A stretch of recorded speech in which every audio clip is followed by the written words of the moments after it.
ಇನ್ಮುಂದೆ ಎಲ್ಲಂದ್ರಲ್ಲಿ ಕಸ ಹಾಕಿದ್ರೆ ಪೊಲೀಸ್ ಕೇಸ್ ಆಗತ್ತೆ ಅಂತ ಹೊಸಕೋಟೆ ನಗರಸಭಾ ಪೌರಾಯುಕ್ತ ನೀಲಲೋಚನ ಪ್ರಭು ಆದೇಶ ಹೊರಡಿಸಿದ್ದಾರೆ. ಸಾರ್ವಜನಿಕ ಸ್ಥಳಗಳಲ್ಲಿ ಕಸ ಬಿಸಾಡೋದು ಕಂಡು ಬಂದ್ರೆ ಕ್ರಮ ವಹಿಸಲಾಗುತ್ತೆ. ಘನತ್ಯಾಜ್ಯ ನಿರ್ವಹಣೆ ಅಧಿನಿಯಮ 2016 ಮತ್ತು ಪೌರಸಭೆಗಳ ಅಧಿನಿಯಮದಂತೆ ಕ್ರಮ ಕೈಗೊಳ್ಳಲು ಇದೀಗ ಆದೇಶವನ್ನು ಹೊರಡಿಸಲಾಗಿದೆ. ಮನೆಗಳ ಬಳಿ ಬರುವ ಸ್ವಚ್ಛತಾ ವಾಹನಗಳಿಗೆ ಕಸ ನೀಡಲು ಆದೇಶವನ್ನು ಹೊರಡಿಸಿದ್ದು, ಪ್ರತಿ ವಾರ್ಡಿಗೂ ಕಸ ವಿಲೇವಾರಿ ಕ್ರಮಕ್ಕೆ ಅಧಿಕಾರಿಗಳನ್ನು ನೇಮಕ ಮಾಡಲಾಗುತ್ತೆ. ಸಾರ್ವಜನಿಕ ಸ್ಥಳಗಳಲ್ಲಿ ಕಸವನ್ನು ಎಸೆದ್ರೆ ಅದೇ ಕಸ ಅವರ ಮನೆ ಮುಂದೆ ಸುರಿಯಲು ಪ್ಲಾನ್ ಅನ್ನು ಮಾಡಿಕೊಳ್ಳಲಾಗಿದ್ದು, ಕಸ ಸಮಸ್ಯೆ ನಿವಾರಿಸಲು ಹೊಸಕೋಟೆ ನಗರಸಭೆ ಮುಂದಾಗಿದೆ.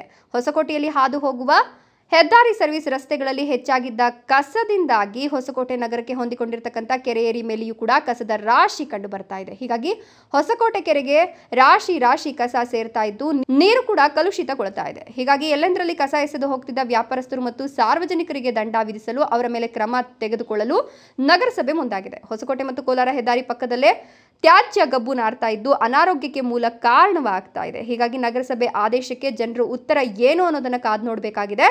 ಬೆಂಗಳೂರು ಗ್ರಾಮಾಂತರ ಜಿಲ್ಲೆ ಹೊಸಕೋಟೆ ನಗರಸಭೆ ಕ್ರಮಕ್ಕೆ ಮುಂದಾಗಿದ್ದು, ಇನ್ನು ಮುಂದೆ ಎಲ್ಲಂದರಲ್ಲಿ ಕಸ ಹಾಕಿದ್ರೆ ಖಂಡಿತವಾಗಿಯೂ ಕೂಡ ಫೈನ್ ಜೊತೆಗೆ ಕ್ರಮಕ್ಕೂ ಕೂಡ ಆದೇಶವನ್ನು ಹೊರಡಿಸಲಾಗಿದೆ.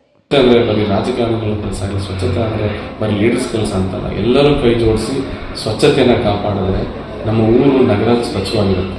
ಸ್ವಚ್ಛತೆಯನ್ನು ಕಾಪಾಡಿ ಬರೀ ಪೌರ ಕಾರ್ಮಿಕರು ಮಾತ್ರ ಮಾಡಬೇಕು ಅನ್ನೋದಿಲ್ಲ. ಆ ಕೆಲಸವನ್ನು ಮಾಡಲಿಕ್ಕೆ ಕೋಟಿಗಟ್ಟಲೆ ದುಡ್ಡು ಕೊಡ್ತೀನಿ ಅಂದ್ರೆ ಯಾರು ಮತ್ತೊಬ್ಬರು ಹೋಗ್ಲಿಕ್ಕೆ ಸಿದ್ಧ ಇಲ್ಲ. ಅವರು ಮನುಷ್ಯರು, ಅವರು ಕೂಡ ಸ್ವಚ್ಛತೆಯನ್ನು ಕಾಪಾಡ ನಮ್ಮ ಪಾಲಿಗೆ ದೇವರಿದ್ದಂಗೆ ಅವರೆಲ್ಲ ಸ್ವಚ್ಛತೆಯನ್ನು ಕಾಪಾಡುವಂಥ ಸೇನಾನಿಗಳು. ಅವ್ರಿಗೂ ಕೂಡ ಆರೋಗ್ಯ ಕಾಪಾಡುವಂಥದ್ದು ನಮ್ಮೆಲ್ಲರ ಕರ್ತವ್ಯ ಆಗಿರುತ್ತೆ.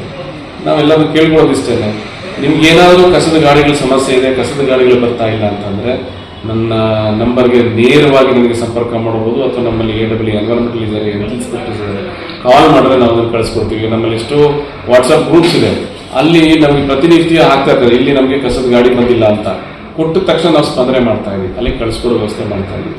ಇಲ್ಲಿ ನಮ್ಮ ಮನೆ ಮುಂದ್ಗಡೆ ಕಸದ ರಾಶಿ ಆಗ್ತಾ ಇದ್ದಾರೆ ಅಂತ ನಾವು ನೈಟ್ ಬೀಟ್ಸ್ನ ಕೂಡ ಮಾಡ್ತಾ ಇದ್ದೀವಿ.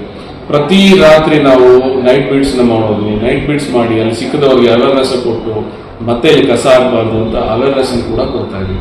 ನಮ್ಮೊಟ್ಟಿಗೆ ನಾವು ಪೊಲೀಸ್ ಇಲಾಖೆ ಕೂಡ ಕೈ ಜೋಡಿಸಿ ಎಲ್ಲರಿಗೂ ಅವೇರ್ನೆಸ್ ಕೊಟ್ಟು, ಮುಂದೆ ನೀವು ಈ ರೀತಿ ಮಾಡಿದ್ರೆ ಹಾಕುವಂತ ಯಾವ ಕಸವನ್ನು ತಂದು ಹಾಕ್ತಿರೋ ವಾಹನಗಳು ಅವ್ರಿಗೆ ಜಪ್ತಿ ಮಾಡ್ತೀವಿ, ಆಮೇಲೆ FIR ಹಾಕ್ತೀವಿ ಅಂತ ಕೂಡ ಅವ್ರು ಎಚ್ಚರಿಕೆಯನ್ನು ಕೊಟ್ಟಿದ್ದಾರೆ. ಮುಂದಿನ ದಿನಗಳಲ್ಲಿ ನಾವು ಸ್ವಚ್ಛತೆ ಮಾಡಿದ ಕಡೆ ಮತ್ತೆ ಗಲೀಜು ಮಾಡ್ತಾ ತಗೊಂಬಂದು ಕಸಗಳು ಹಾಕ್ತಾ ಇದ್ರೆ ಯಾರು ಹಾಕ್ತಾರೆ ಅಂತ ಗೊತ್ತಾದಲ್ಲಿ ಆ ಕಸವನ್ನ ತಗೊಂಬಂದು ಅವರ ಅಂಗಡಿ ಮುಂದೆನೆ ಇಲ್ಲ ಅವರ ಮನೆ ಮುಂದೆ ಸುರಿತೀವಿ. ಅದನ್ನ ನಾವು ಯಾರು ಕ್ಲೀನ್ ಮಾಡೋದಿಲ್ಲ. ಕಸವನ್ನ ಪಕ್ಕದವ್ರ ಮನೆ ಹಾಕ್ಬಿಟ್ಟು ನನ್ನ ಮನೆ ಸ್ವಚ್ಛವಾಗಿ ಇಟ್ಕೊಳ್ತೀವಿ ಅಂತ ಹೇಳೋದು ಎಷ್ಟು ಸರಿ. ಹಾಗಾಗಿ ಮುಂದಿನ ದಿನಗಳಲ್ಲಿ ಈ ತರ ಯಾವ್ದು ಮರುಕಳಿಸ್ತಾರೆ, ನಿಮಗೆ ಏನಾದ್ರು ತೊಂದರೆ ಇದೆ, ಕಸದ ಗಾಡಿ ಬರ್ತಿಲ್ಲ, ದಯಮಾಡಿ ಈ ನಮ್ಮ ವಾಟ್ಸಪ್ಪಲ್ಲಿ ಒಂದು ವಾಟ್ಸಪ್ ಮೆಸೇಜ್ ಹಾಕಿಕೊಂಡು ನಾವು ರೆಸ್ಪಾಂಡ್ ಮಾಡ್ತೀವಿ, ಸ್ಪಂದಿಸ್ತೀವಿ. ಅದು ನಮ್ಮ ಕರ್ತವ್ಯ, ನಾವು ಅದನ್ನು ಮಾಡ್ತೀವಿ. ಮುಂದಿನ ದಿನಗಳಲ್ಲಿ ನಾವು ಈ ಕಸಗಳನ್ನ ಹಾಕೋದು, ರಾಶಿಗಳನ್ನ ಹಾಕಿ ನಮ್ಮ ಜನಗಳ ಸ್ವಾಸ್ಥ್ಯವನ್ನ, ಪರಿಸರವನ್ನು ಹಾಳು ಮಾಡಿದಲ್ಲಿ ಅವ್ರಿಗೆ ಕಠಿಣವಾದಂಥ ಶಿಕ್ಷೆ ವಿಧಿಸಲಿಕ್ಕೆ ನಾವು ಕ್ರಮ ಕೈಗೊಳ್ತೀವಿ ಅಂತ ಹೇಳ್ತೀವಿ.